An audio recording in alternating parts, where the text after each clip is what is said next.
بسم اللہ الرحمن الرحیم۔ السلام علیکم۔ یہ ہے ہسٹوریکل ٹیلز۔ آپ سب سے گزارش ہے کہ میری اس ویڈیو کو لائک اور شیئر کریں اور میرے یوٹیوب چینل کو سبسکرائب کریں۔ برائے کرم مجھے پیٹرین کے ذریعے سپورٹ کریں۔ الرحیق المختوم، مصنف صفی الرحمن مبارک پوری، آواز عدنان کندی۔ برائے کرم درود پاک پڑھ لیجئے۔ اللہم صلی علی محمد وعلی آل محمد کما صلیت علی ابراہیم وعلی آل ابراہیم انک حمید مجید۔ اللہم بارک علی محمد وعلی آل محمد کما بارکت علی ابراہیم وعلی آل ابراہیم انک حمید مجید۔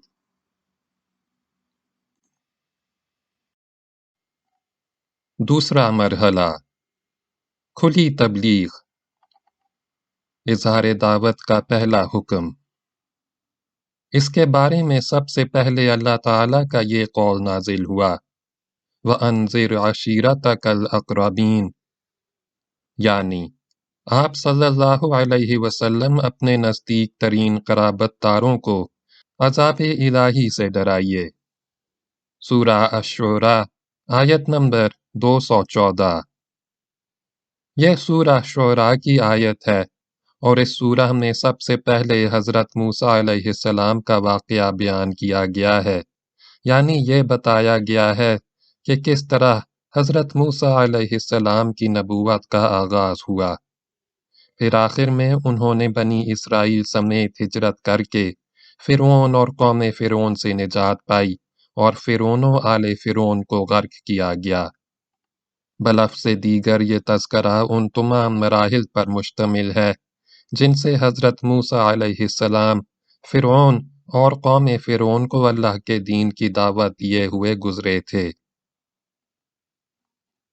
میرا خیال ہے کہ جب رسول اللہ صلی اللہ علیہ وسلم کو اپنی قوم کے اندر کھل کر تبلیغ کرنے کا حکم دیا گیا تو اس موقع پر حضرت موسیٰ علیہ السلام کے واقعے کی یہ تفصیل اس لیے بیان کر دی گئی تاکہ کھلم کھلا دعوت دینے کے بعد جس طرح کی تکذیب اور ظلم و زیادتی سے سابقہ پیش آنے والا تھا، اس کا نمونہ آپ صلی اللہ علیہ وسلم اور صحابہ کرام رضی اللہ تعالیٰ عنہم اجمعین کے سامنے موجود رہے۔ دوسری طرف اس سورہ میں پیغمبروں کو جھٹلانے والی اقوام، مثلاً فرعون اور قوم فرعون کے علاوہ قوم نوح علیہ السلام، عاد، سمود، قوم ابراہیم علیہ السلام، قوم لوط علیہ السلام اور اصحاب الایکہ کے انجام کا بھی ذکر ہے۔ اس کا مقصد غالباً یہ ہے کہ جو لوگ آپ کو جھٹلائیں انہیں معلوم ہو جائے کہ تکذیب پر اصرار کی صورت میں ان کا انجام کیا ہونے والا ہے اور وہ اللہ تعالیٰ کی طرف سے کس قسم کے مواخذے سے دوچار ہوں گے۔ نیز اہل ایمان کو معلوم ہو جائے کہ اچھا انجام انہی کا ہوگا، جھٹلانے والوں کا نہیں۔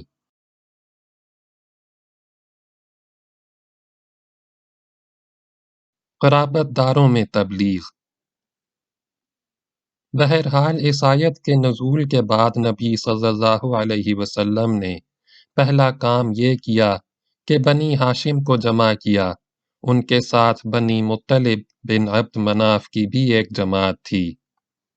کل 45 آدمی تھے، لیکن ابو لہب نے بات لپک لی اور بولا، دیکھو یہ تمہارے چچا اور چچیرے بھائی ہیں، بات کرو لیکن نادانی چھوڑ دو اور یہ سمجھ لو کہ تمہارا خاندان سارے عرب سے مقابلے کی تاب نہیں رکھتا اور میں سب سے زیادہ حقدار ہوں کہ تمہیں پکڑ لوں، پس تمہارے لیے تمہارے باپ کا خانوادہ ہی کافی ہے، اور اگر تم اپنی بات پر قائم رہے تو یہ بہت آسان ہوگا کہ قریش کے سارے قبائل تم پر ٹوٹ پڑیں اور بقیہ عرب بھی ان کی امداد کریں۔ پھر میں نہیں جانتا کہ کوئی شخص اپنے باپ کے خانوادے کے لیے تم سے بڑھ کر شر اور تباہی کا باعث ہوگا۔ اس پر نبی صلی اللہ علیہ وسلم نے خاموشی اختیار کر لی اور اس مجلس میں کوئی گفتگو نہ کی۔ اس کے بعد آپ صلی اللہ علیہ وسلم نے انہیں دوبارہ جمع کیا اور ارشاد فرمایا، ساری حمد اللہ کے لیے ہے، میں اس کی حمد کرتا ہوں اور اس سے مدد چاہتا ہوں، اس پر ایمان رکھتا ہوں، اسی پر بھروسہ کرتا ہوں، اور یہ گواہی دیتا ہوں کہ اللہ کے سوا کوئی لائق عبادت نہیں، وہ تنہا ہے، اس کا کوئی شریک نہیں۔ پھر آپ صلی اللہ علیہ وسلم نے فرمایا، رہنما اپنے گھر کے لوگوں سے جھوٹ نہیں بول سکتا، اس خدا کی قسم جس کے سوا کوئی معبود نہیں، میں تمہاری طرف خصوصاً اور لوگوں کی طرف عموماً اللہ کا رسول فرستادہ ہوں۔ بخدا تم لوگ اسی طرح موت سے دوچار ہوگے جیسے سو جاتے ہو، اور اسی طرح اٹھائے جاؤ گے جیسے سو کر جاگتے ہو، پھر جو کچھ تم کرتے ہو اس کا تم سے حساب لیا جائے گا، اس کے بعد یا تو ہمیشہ کے لیے جنت ہے یا ہمیشہ کے لیے جہنم۔ اس پر ابو طالب نے کہا، نہ پوچھو، ہمیں تمہاری معاونت کس قدر پسند ہے، تمہاری نصیحت کس قدر قابل قبول ہے، اور ہم تمہاری بات کس قدر سچی جانتے مانتے ہیں، اور یہ تمہارے والد کا خانوادہ جمع ہے، اور میں بھی ان کا ایک فرد ہوں، فرق اتنا ہے کہ میں تمہاری پسند کی تکمیل کے لیے ان سب سے پیش ہوں، لہٰذا تمہیں جس بات کا حکم ہوا ہے اسے انجام دو، بخدا میں تمہاری مسلسل حفاظت و اعانت کرتا رہوں گا، البتہ میری طبیعت عبد المطلب کا دین چھوڑنے پر راضی نہیں۔ ابو لہب نے کہا، خدا کی قسم یہ برائی ہے، اس کے ہاتھ دوسروں سے پہلے تم لوگ خود ہی پکڑ لو۔ اس پر ابو طالب نے کہا، خدا کی قسم جب تک جان میں جان ہے ہم ان کی حفاظت کرتے رہیں گے۔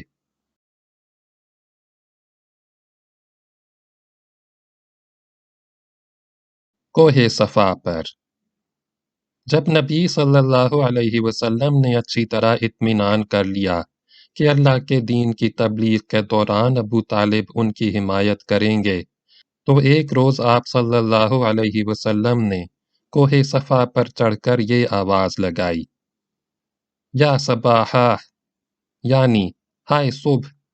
یہ پکار سن کر قریش کے قبائل آپ صلی اللہ علیہ وسلم کے پاس جمع ہو گئے، اور آپ صلی اللہ علیہ وسلم نے انہیں خدا کی توحید، اپنی رسالت اور یوم آخرت پر ایمان لانے کی دعوت دی۔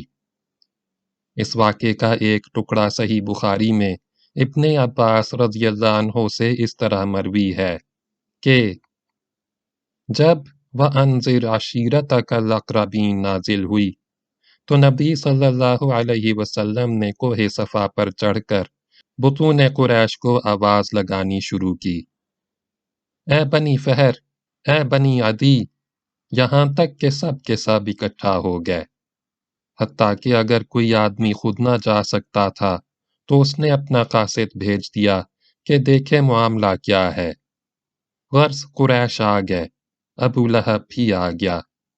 اس کے بعد آپ صلی اللہ علیہ وسلم نے فرمایا، تم لوگ یہ بتاؤ، اگر میں یہ خبر دوں کہ ادھر وادی میں شہ سواروں کی ایک جماعت ہے جو تم پر چھاپا مارنا چاہتی ہے، تو کیا تم مجھے سچا مانو گے؟ لوگوں نے کہا، ہاں، ہم نے آپ پر سچ ہی کا تجربہ کیا ہے۔ آپ صلی اللہ علیہ وسلم نے فرمایا، اچھا، تو میں تمہیں ایک سخت عذاب سے پہلے خبردار کرنے کے لیے بھیجا گیا ہوں۔ اس پر ابو لہب نے کہا، تو سارے دن غارت ہو، تو نے ہمیں اسی لیے جمع کیا تھا۔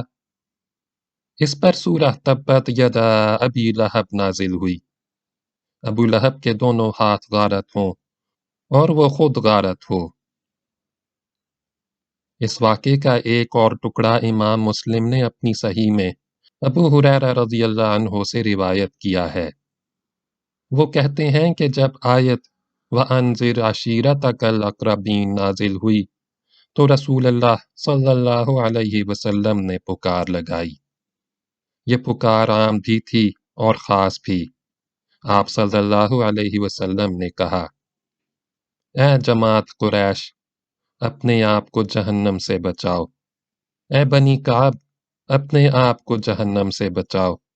اے محمد کی بیٹی فاطمہ، اپنے آپ کو جہنم سے بچا، کیونکہ میں تم لوگوں کو اللہ کی گرفت سے بچانے کا کچھ بھی اختیار نہیں رکھتا۔ البتہ تم لوگوں سے نسب و قرابت کے تعلقات ہیں جنہیں میں باقی اور تر و تازہ رکھنے کی کوشش کروں گا۔ یہ بانگ درا غایت تبلیغ تھی۔ رسول اللہ صلی اللہ علیہ وسلم نے اپنے قریب ترین لوگوں پر واضح کر دیا تھا کہ اب اس رسالت کی تصدیق ہی پر تعلقات موقوف ہیں، اور جس نسلی اور قبائلی عصبیت پر عرب قائم ہے وہ اس خدائی انذار کی حرارت میں پگھل کر ختم ہو چکی ہے۔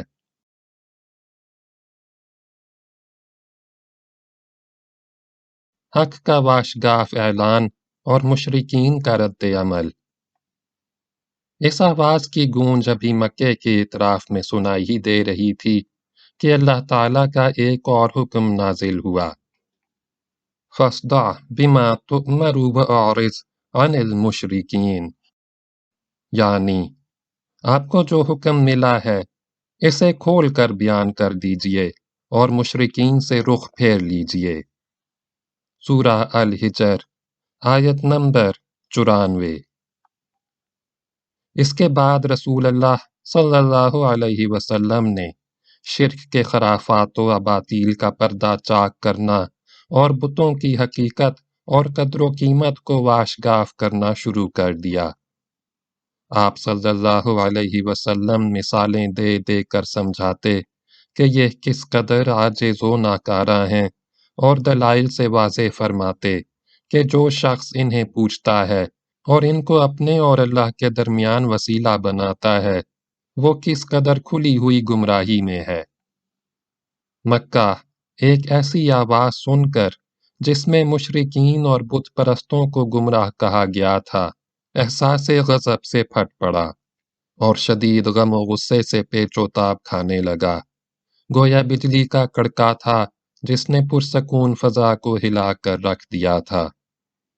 اسی لیے قریش اس اچانک پھٹ پڑنے والے انقلاب کی جڑ کاٹنے کے لیے اٹھ کھڑے ہوئے کہ اس سے پشتینی رسم و رواج کا صفایا ہوا چاہتا تھا۔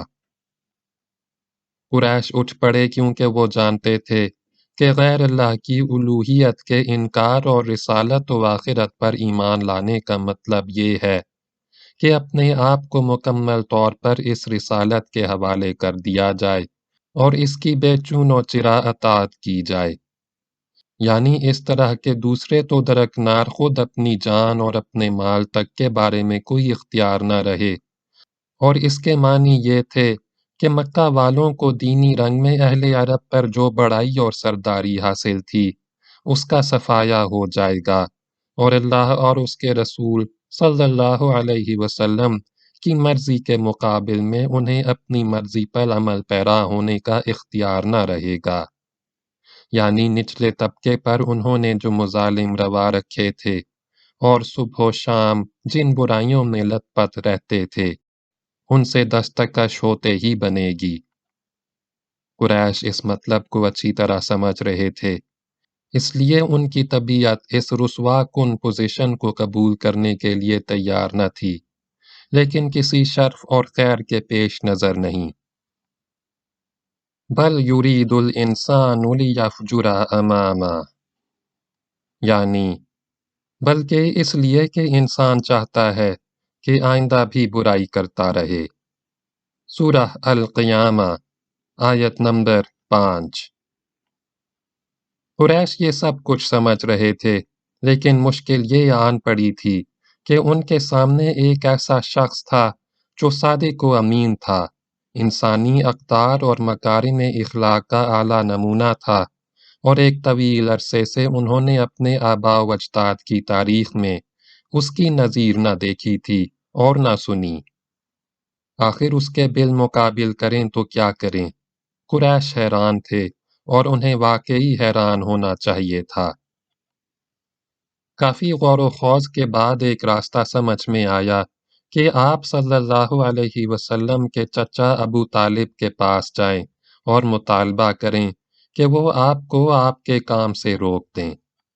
پھر انہوں نے اس مطالبے کو حقیقت و واقعیت کا جامہ پہنانے کے لیے یہ دلیل تیار کی کہ ان کے معبودوں کو چھوڑنے کی دعوت دینا اور یہ کہنا کہ یہ معبود نفع و نقصان پہنچانے یا اور کچھ کرنے کی طاقت نہیں رکھتے، در حقیقت ان معبودوں کی سخت توہین اور بہت بری گالی ہے، اور یہ ہمارے ان آباء و اجداد کو احمق اور گمراہ قرار دینے کے بھی ہم معنی ہے جو اسی دین پر گزر چکے ہیں۔ قریش کو یہی راستہ سمجھ میں آیا اور انہوں نے بڑی تیزی سے اس پر چلنا شروع کر دیا۔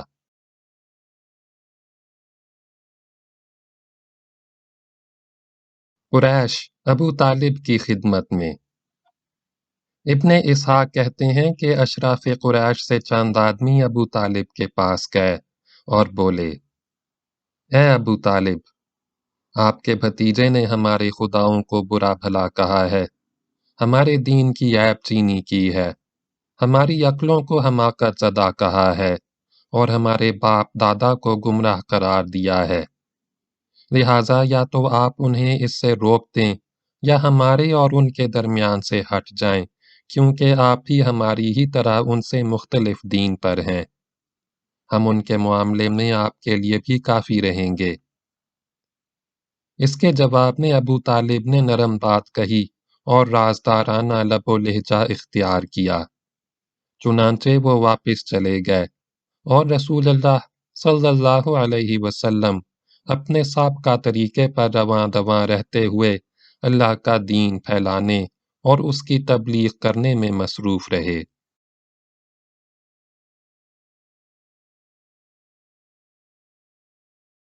حجاج کو روکنے کے لیے مجلس شورا۔ انہی دنوں قریش کے سامنے ایک اور مشکل آن کھڑی ہوئی، یعنی ابھی کھلم کھلا تبلیغ پر چند ہی مہینے گزرے تھے کہ موسم حج قریب آ گیا۔ قریش کو معلوم تھا کہ اب عرب کے وفود کی آمد شروع ہوگی، اس لیے وہ ضروری سمجھتے تھے کہ نبی صلی اللہ علیہ وسلم کے متعلق کوئی ایسی بات کہیں کہ جس کی وجہ سے اہل عرب کے دلوں پر آپ صلی اللہ علیہ وسلم کی تبلیغ کا اثر نہ ہو۔ چنانچہ وہ اس بات پر گفت و شنید کے لیے ولید بن مغیرہ کے پاس اکٹھے ہوئے۔ ولید نے کہا، اس بارے میں تم سب لوگ ایک رائے اختیار کر لو۔ تم میں باہم کوئی اختلاف نہیں ہونا چاہیے کہ خود تمہاری ہی ایک آدمی دوسرے آدمی کی تکذیب کر دے اور ایک کی بات دوسرے کی بات کو کاٹ دے۔ لوگوں نے کہا، آپ ہی کہیے۔ اس نے کہا، نہیں، تم لوگ کہو، میں سنوں گا۔ اس پر چند لوگوں نے کہا، ہم کہیں گے وہ کاہن ہے۔ ولید نے کہا، نہیں بخدا وہ کاہن نہیں ہے، ہم نے کاہنوں کو دیکھا ہے۔ اس شخص کے اندر نہ کاہنوں جیسی گنگناہٹ ہے، نہ ان کے جیسی قافیہ گوئی اور تک بندی۔ اس پر لوگوں نے کہا، تب ہم کہیں گے کہ وہ پاگل ہے۔ ولید نے کہا، نہیں، وہ پاگل بھی نہیں، ہم نے پاگل بھی دیکھے ہیں اور ان کی کیفیت بھی۔ اس شخص کے اندر نہ پاگلوں جیسی دم گھٹنے کی کیفیت اور الٹی سیدھی حرکتیں ہیں اور نہ ان کے جیسی بہکی بہکی باتیں۔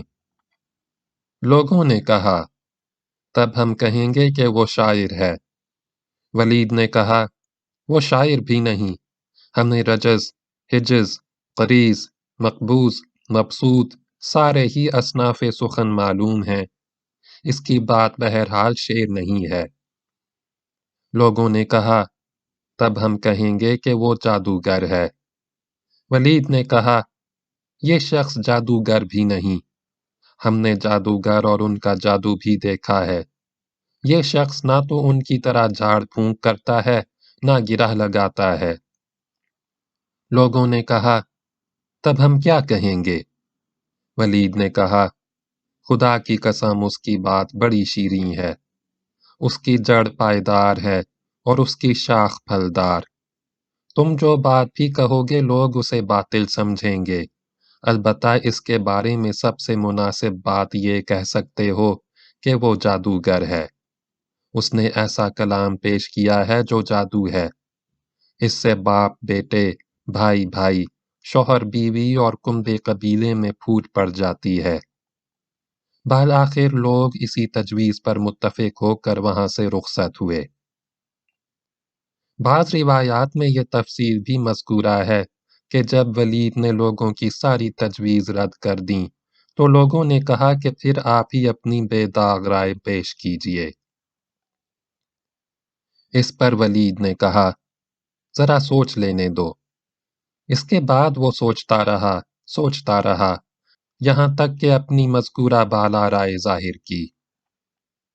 اسی معاملے میں ولید کے متعلق سورہ مدثر کی 16 آیات 11 تا 26 نازل ہوئیں، جن میں سے چند آیات کے اندر اس کے سوچنے کی کیفیت کا نقشہ بھی کھینچا گیا، چنانچہ ارشاد ہوا، اِنَّهُ فَكَّرَ وَقَدَرَ فَقُتِلَ كَيْفَ قَدَرَ ثُمَّ قُتِلَ كَيْفَ قَدَّرَ ثُمَّ نَظَرَ ثُمَّ عَبَسَ وَبَسَرَ ثُمَّ أَدْبَرَ وَاسْتَكْبَرَ فَقَالَ إِنْ هَذَا إِلَّا سِحْرٌ يُؤْثَرُ إِنْ هَذَا إِلَّا قَوْلُ الْبَشَرِ، یعنی اس نے سوچا اور اندازہ لگایا، وہ غارت ہو۔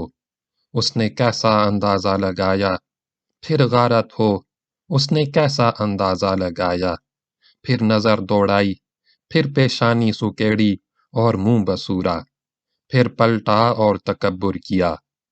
آخر کار کہا کہ یہ نرالا جادو ہے جو پہلے سے نقل ہوتا آ رہا ہے، یہ محض انسان کا کلام ہے۔ سورہ المدثر آیات 18 تا 25۔ بہرحال یہ قرارداد طے پا چکی تو اسے جامع عمل پہنانے کی کارروائی شروع ہوئی۔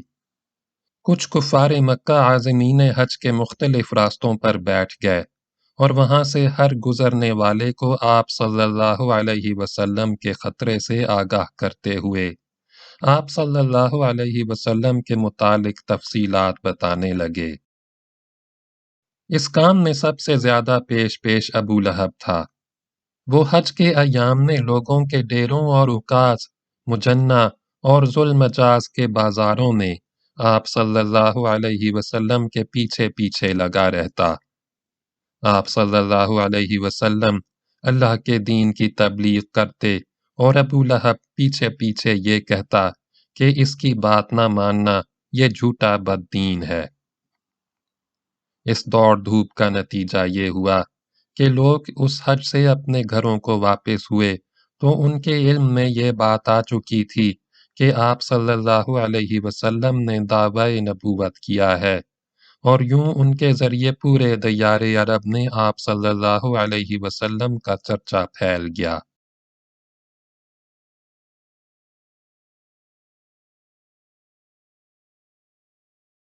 محاذ آرائی کے مختلف انداز۔ جب قریش نے دیکھا کہ محمد صلی اللہ علیہ وسلم کو تبلیغ دین سے روکنے غور و خوض کیا اور آپ صلی اللہ علیہ وسلم کی دعوت کا قلع کما کرنے کے لیے مختلف طریقے اختیار کیے، جن کا خلاصہ یہ ہے: 1. ہنسی، ٹھٹھا، تحقیر، استہزاء اور تکذیب۔ اس کا مقصد یہ تھا کہ مسلمانوں کو بد دل کر کے ان کے حوصلے توڑ دیے جائیں۔ اس کے لیے مشرکین نے نبی صلی اللہ علیہ وسلم کو ناروا تہمتوں اور بےہودہ گالیوں کا نشانہ بنایا۔ چنانچہ وہ کبھی آپ صلی اللہ علیہ وسلم کو پاگل کہتے، جیسا کہ ارشاد ہے، وَقَالُوا يَا أَيُّهَا الَّذِي نُزِّلَ عَلَيْهِ الذِّكْرُ